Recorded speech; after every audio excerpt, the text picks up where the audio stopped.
वैज्ञानिक पैदा करने का मतलब है अंधी श्रद्धा से मुक्ति। अब एमएससी पढ़ रहा है लड़का, वो सब विज्ञान की शिक्षा ले रहा है, लेकिन परीक्षा के वक्त हनुमान जी के मंदिर के सामने मिल जाएगा। तब थोड़ा सोचना जरूरी है कि हनुमान जी की क्या गलती है, उनकी परीक्षा के लिए हनुमान जी की क्या जिम्मेवारी है, वो हनुमान जी को क्यों मुसीबत में फंसा देने के ख्याल में नहीं, लेकिन वो 5 आने की रुस्बत दे रहा है। वो कह रहा है एक नारियल चढ़ा दे।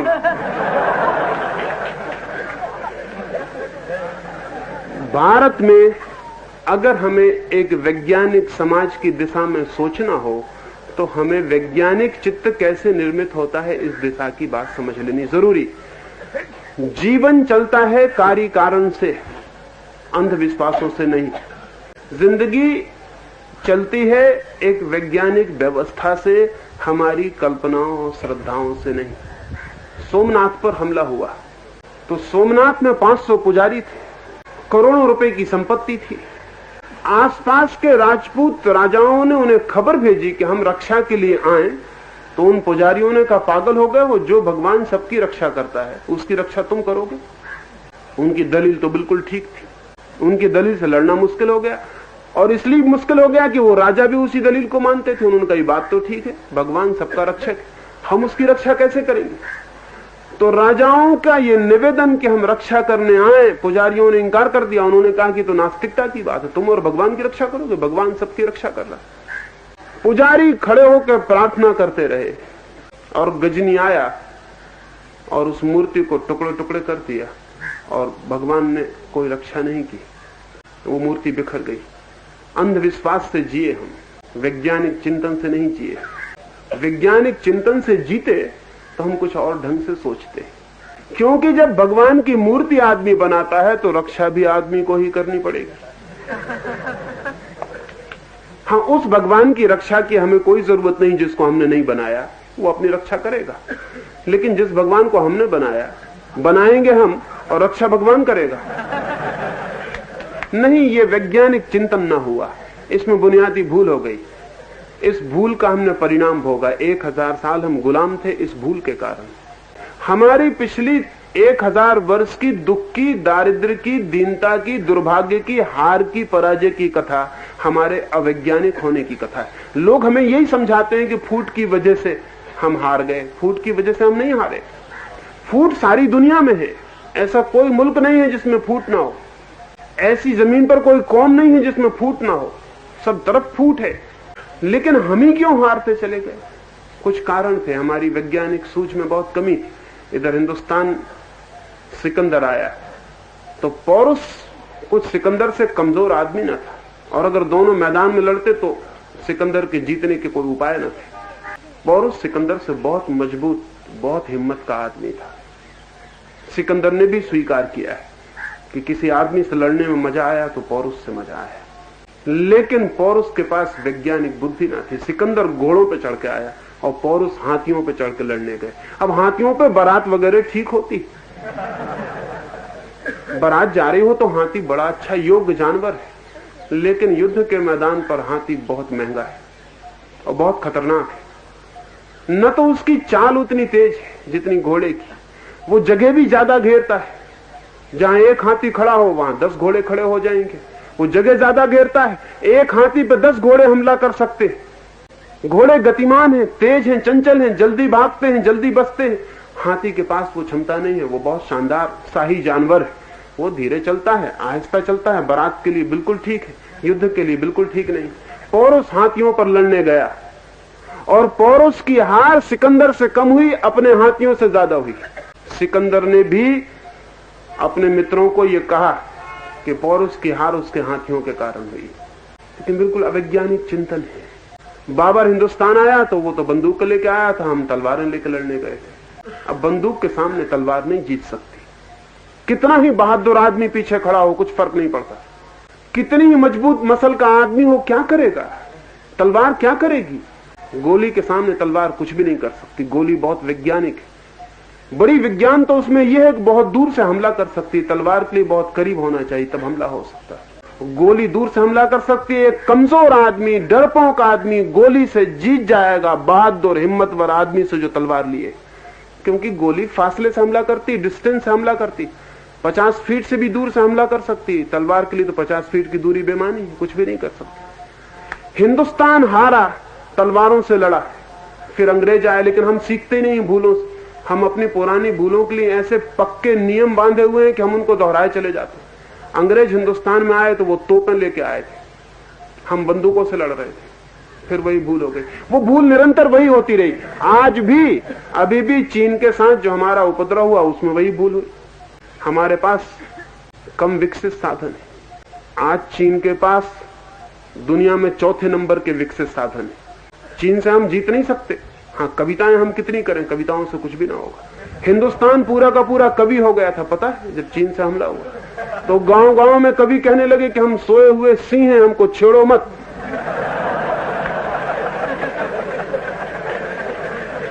मैं तो बहुत हैरान हुआ। मैं इसलिए हैरान हुआ कि अब तक किसी सिंह ने कभी कविता नहीं की, और सिंह को छेड़ो तो पता चल जाता है कि क्या होता है, उसको कुछ कहने की जरूरत नहीं होती। सारे हिंदुस्तान में कवि कविताएं करने लगे, रंगमंचों पर नाटक होने लगे, जैसे कि रंगमंचों के नाटकों कविताओं से कोई युद्ध जीते जाने वाले। और फिर हम हार गए और लाखों मील की जमीन चीन ने कब्जा कर ली। जिन्होंने कविताएं की थी उनमें से कोई पद्मश्री हो गए, कोई कुछ हो गए, कोई कुछ हो गए। अभी मैं गांव गांव पूछता हूं कि वो पद्मश्री कहां हैं जिन्होंने कहा था कि हम सिंह हैं, हमें छेड़ो मत। वो जमीन का क्या होगा? दिल्ली में एक बड़े नेता से मैं कह रहा था, उन्होंने कहा वो जमीन बिल्कुल बेकार है, उसमें घास भी पैदा नहीं होता। तो मैंने कहा अगर ऐसा ही था तो पहले से चुपचाप दे देनी थी, फिर झंझट क्यों करनी, इतने आदमी क्यों मरवाए, और नहा कितनी कविता किस लिए की। पहले ही कहते थे कि जमीन बेकार है, संभालो। जब हार गए तो कहते हो जमीन बेकार है। लड़े क्यों थे उस पर अगर जमीन बेकार थी? तो फिर तुम जिम्मेदार हो हजारों लोगों के खून का, जिनको तुमने मरवाया। वहां जिनको तुमने मरवाया उनका जुम्मा किसका है? फिर अगर तुम कहते हो जमीन बेकार है तो वहां लड़वाया क्यों अपने जवानों को? वहां जाते उनकी जान क्यों मरवाई? वहां उनको क्यों कटवाया? उन्हें नहीं कटवाना था, चुपचाप पीछे हटाना था। और मैंने कहा और पता लगा लो कि मुल्क में जमीन कहां कहां बेकार है, उस सबको सौंप दो, नहीं किसी दिन झंझट हो जाए। हम कविताएं करते हैं, हम कल्पनाएं करते हैं, लेकिन कल्पनाएं और कविताएं जीवन के यथार्थ के संघर्ष में टिक नहीं सकती। वैज्ञानिक होने का अर्थ है जीवन के यथार्थ की पकड़, वो जो ऑथेंटिक रियलिटी है उसकी पकड़, जीवन के तथ्य की पकड़। जीवन की तथ्य की पकड़ हमारी बहुत कम रही, इसलिए हम बहुत दुर्दिन देखे। आने वाले भविष्य में जीवन के तथ्य को ठीक से पकड़ना जरूरी है। एक बात, अंधविश्वास से नहीं, वैज्ञानिक विचार से जीवन के तथ्य को पकड़ना होगा। अब जैसे आज हमारी संख्या बढ़ी चली जाती है तो हम वही बातें कर रहे हैं जो हमें नहीं करनी चाहिए। हम कहते हैं बच्चे तो भगवान दे रहा है। अब ये तथ्य का पकड़ना ना हुआ। अगर बच्चे भगवान दे रहा है तो रूस के साथ अलग नियम का उपयोग करता है, हमारे साथ अलग नियम का। फ्रांस के साथ अलग नियम का, हमारे साथ अलग नियम का। फ्रांस की 20 साल से जनसंख्या नहीं बढ़ी, तो भगवान भी बड़ा अद्भुत है कि यही बच्चे दिए चला जाता। इधर हमसे नाराजगी क्या है उसकी?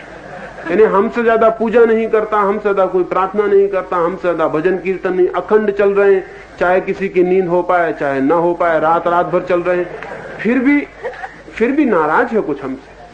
लेकिन हम यही कहे चले जाते हैं कि बच्चे तो भगवान देता, हम क्या कर सकते हैं। नहीं, बच्चे भगवान नहीं देता, बच्चे हम ही पैदा करते हैं, और हम चाहें तो बच्चे रोक सकते हैं। ये तो जीवन के तथ्य को पहचानना होगा। और अगर आज हम बच्चे नहीं रोकते तो हम 10 साल में उस जगह पहुंच जाएंगे जिस हालत में हम कभी भी नहीं पहुंचे। अभी पश्चिम के सारे वैज्ञानिक विचारक इस चिंता में पड़ गए हैं कि 10 साल या 15 साल के भीतर हिंदुस्तान में इतना बड़ा अकाल पड़ेगा जिसमें 10 करोड़ लोग भी मर सकते हैं। लेकिन हिंदुस्तान में किसी को फिक्र नहीं। यानी मैं बहुत हैरान हूं, वो कैलिफोर्निया यूनिवर्सिटी में सेमिनार करते हैं कि हिंदुस्तान में 15 साल के बीच जो अकाल पड़ेगा उसमें कितने लोगों के मरने की संभावना है, लेकिन हिंदुस्तान में हमें कोई फिक्र नहीं। हम सोचते भी नहीं, हम कहते 15 साल बहुत लंबा वक्त है। अभी हमको 15 साल जब आएगा तब देखेंगे। जब आग लग जाएगी घर में हम कुआं खोद लेंगे। इतनी जल्दी कुआं खोदने की जरूरत क्या है? 15 साल में हम इतनी संख्या पैदा कर लेंगे कि हमारा जीना बहुत मुश्किल हो जाए। 1947 में पाकिस्तान अलग हुआ था। 20 साल में जितने पाकिस्तान में लोग गए थे उससे ज्यादा हमने पैदा कर लिए। एक पाकिस्तान हमने पैदा कर लिया, हमारा कोई कुछ नहीं बिगाड़ सकता। कितने पाकिस्तान बनाओ, हम फिर पैदा कर लें। इतनी बड़ी संख्या का बोझ, इतनी बड़ी संख्या का बोझ हमें जिंदगी को ठीक से जीने में समर्थ नहीं बना सकता। हम रोज दरिद्र होते चले जाएंगे, हम रोज दरिद्र हो रहे, लेकिन तथ्य की हमारी पकड़ नहीं। हम कहते हैं, हम पुरानी बातें कहे चले जाते हैं कि दाने दाने पर लिखा है खाने वाले का नाम। बड़ी मजे की बात है। तो हम अभी भी ये कहे चले जा रहे हैं, पर दाना भी तो होना चाहिए, तब तो उस पर नाम होगा। दाना ही नहीं होगा तो नाम कैसे होगा? दाना भी पैदा करना जरूरी है। आज अमेरिका में 4 किसान जो मेहनत करते हैं, उसमें 1 किसान की मेहनत का हम भोजन कर रहे हैं। ये कब तक चलेगा? अमेरिका पे बोझ भारी हो गया है और अमेरिका की जनता अमेरिका पे दबाव डालती है कि अब ज्यादा नहीं, क्योंकि क्या मतलब है देने का? कोई मतलब नहीं है देने का। आज हम मजे से जी रहे हैं, एक अर्थ में चुपचाप खाने पीने को मिल जाता तो हमें कोई फिक्र नहीं, लेकिन हमारे लिए मेहनत अमेरिका का किसान कर रहा है, कनाडा का किसान हमारे लिए मेहनत कर रहा है, दवा हमारे लिए कोई भेज रहा है, खाना कोई भेज रहा है, कपड़े के लिए कोई फिक्र कर रहा है। ये कितनी देर चल सकता है? दुनिया के ऊपर निर्भर होकर हम कितनी देर समर्थ हो सकते हैं? और अगर ये दीनता हमारी बढ़ती चली जाती है और हम तथ्यों को नहीं पकड़ते, तो हमारे अतिरिक्त और कोई जिम्मेदार नहीं होगा। तो मैं ये कह रहा हूं कि हम तथ्य को पकड़ें। अब तथ्य ये है कि संख्या जरा भी आगे नहीं बढ़नी चाहिए, तो हम शायद कोई उपाय कर सकें कि मुल्क को किसी तरह बचाया जा सके। अन्यथा अगर 10 करोड़ लोग मरे अकाल में, तो जो बचेंगे जिंदा, उनकी हालत भी जिंदा जैसी नहीं रह जाएगी। अगर एक गांव में 50,000 की बस्ती में 5,000 10,000 आदमी एकदम से मरने की हालत में पहुंच जाएं, तो बाकी लोग भी अधमरी हालत में हो जाएंगे। उनकी जिंदगी भी ठीक अर्थ में जिंदगी नहीं रह जाएगी। आज वैसी हालत है, लेकिन हम तथ्य पर सोचने के आदी नहीं है। हम कहते हैं जिसने पैदा किया है वो फिक्र करेगा। हम कहते हैं कि जब उसने हमें मुंह दिया है तो वो हमको रोटी भी देगा। जिसने चोंच दी है वो चून भी देता है, ये हमारी ख्याल है। इस तरह नहीं चल सकता है। जिंदगी के और सारे पहलुओं पर सोचने पर ख्याल में आएगा, इस तरह नहीं चल सकता है। आज भी हम ज्योतिषी के पास जाके अपना हाथ दिखला रहे हैं कि हमारी उम्र कितनी, जबकि सारी दुनिया उम्र बढ़ाए चली जा रही। रूस में 1917 में उम्र थी 23 वर्ष औसत उम्र।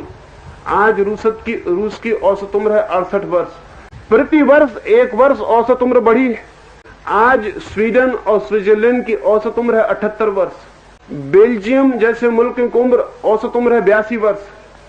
वो अपनी उम्र बढ़ाए चले जा रहे हैं। सोचें थोड़ा, हमारी उम्र है 29 वर्ष औसत उम्र। 29 वर्ष जब हमारी औसत उम्र है, तब हमारे यहाँ 70-80 साल का बूढ़ा बहुत आसानी से मिल जाता है।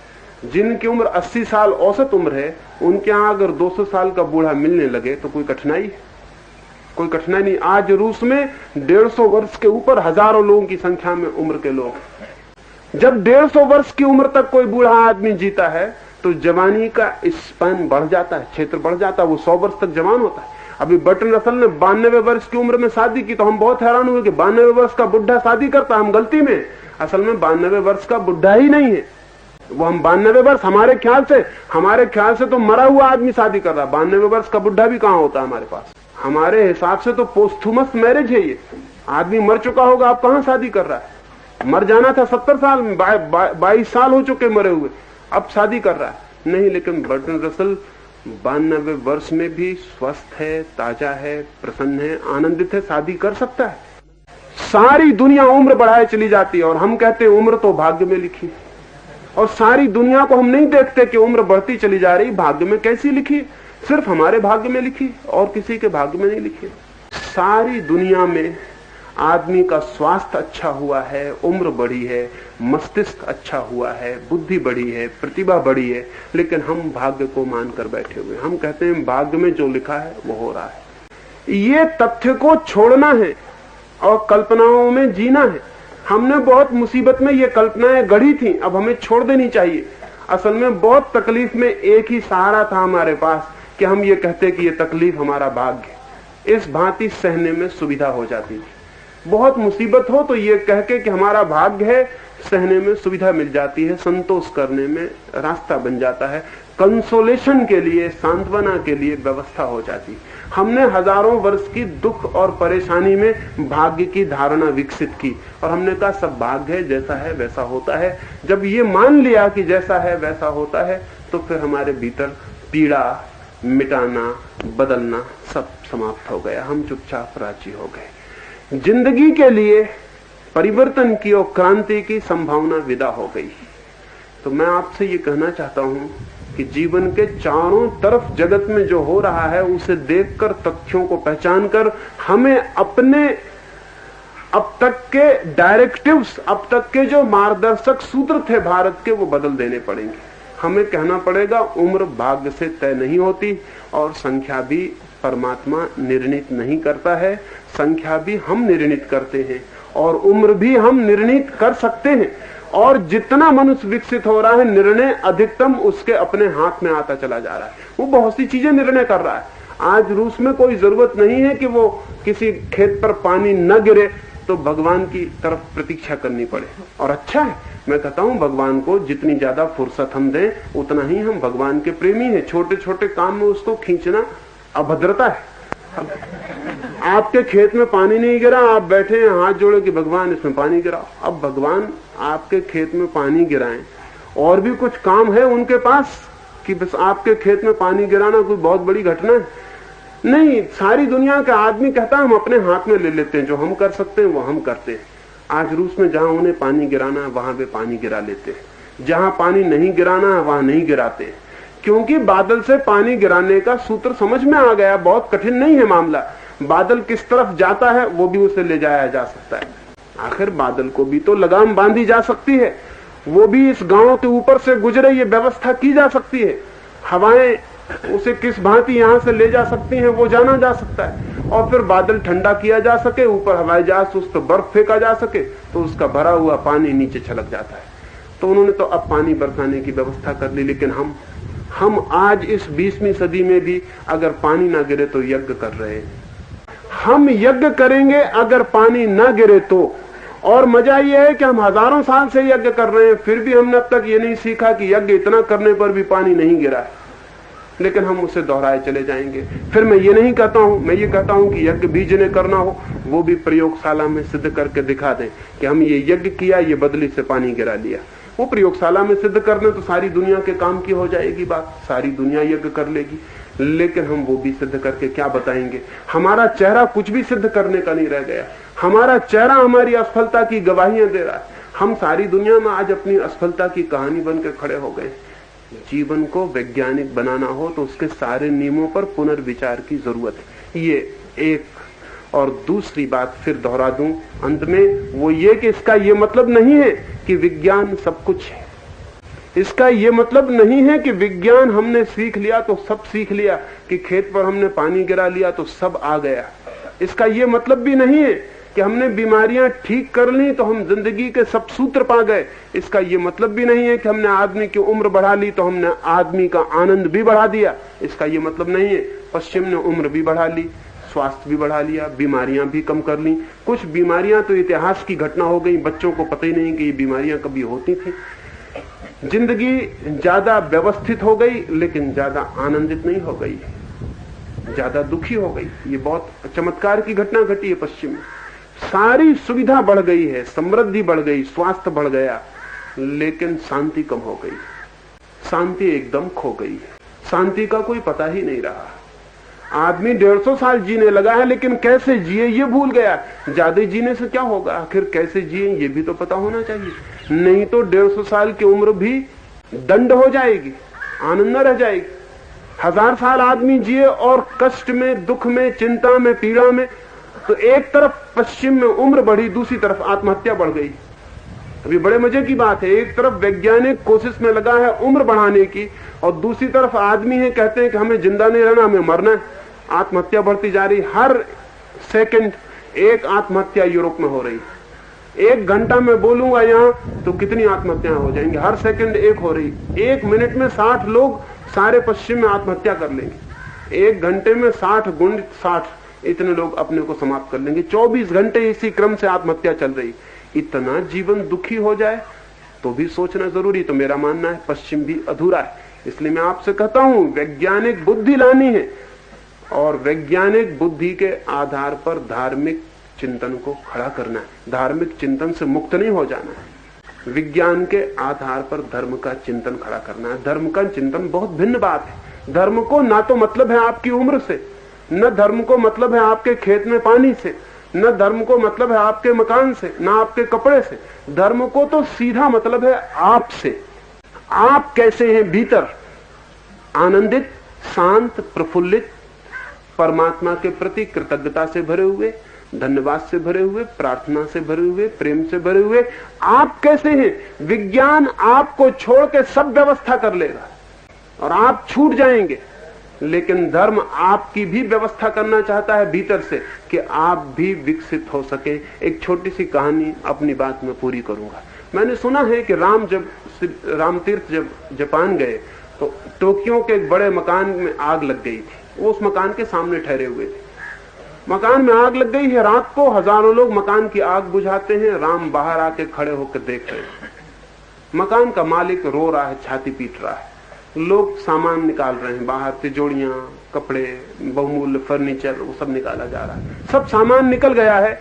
फिर उन लोगों ने आके मकान के मालिक को पूछा कुछ और जरूरी रह गया हो तो बता दे, क्योंकि अब आखिरी बार मकान के भीतर जाया जा सकता है। उसके बाद लपटें इतनी बढ़ जाएंगी कि भीतर जाना असंभव है।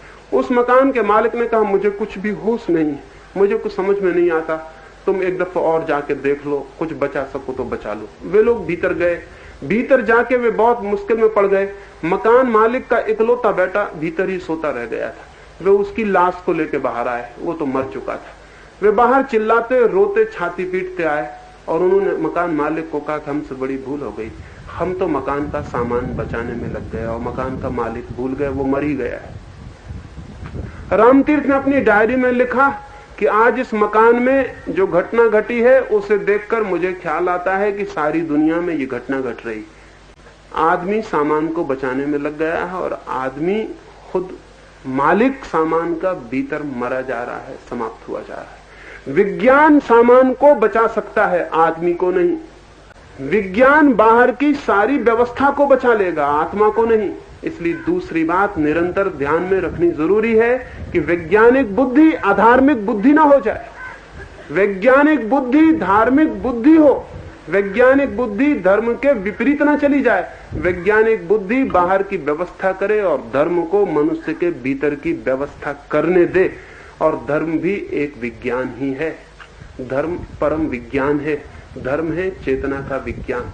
बाहर जो है उसकी खोज साइंस है, भीतर जो है उसकी खोज धर्म है।